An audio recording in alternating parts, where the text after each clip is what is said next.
జై శ్రీరామ్. రామ్ మా ఈ రెండు అక్షరాలు తారక మంత్రం.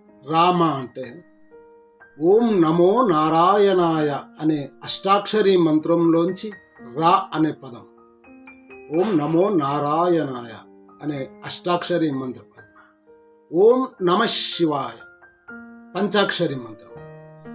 ఈ రెండిటిలోంచి తీసుకున్న నామమే రామనామం.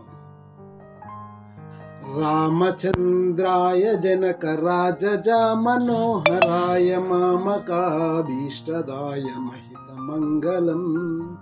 రామచంద్రాయ జనక రాజజా మనోహరాయ మామకాభీష్టదాయ మహిత మంగళం. కోసలేశాయ మందహాసదాసపోషణాయ వాసవాది వినుత సద్వరాయ మంగళం. రామచంద్రాయ జనక రాజజా మనోహరాయ మామకాభీష్టదాయ మహిత మంగళం. చారు కుంకుమే పేత చందనాని చర్చితాయ ఆరకటక శోభితాయ భూరి మంగళం. రామచంద్రాయ జనక రాజజా మనోహరాయ మామకాభీష్టదాయ మహిత మంగళం. శ్రీరామ.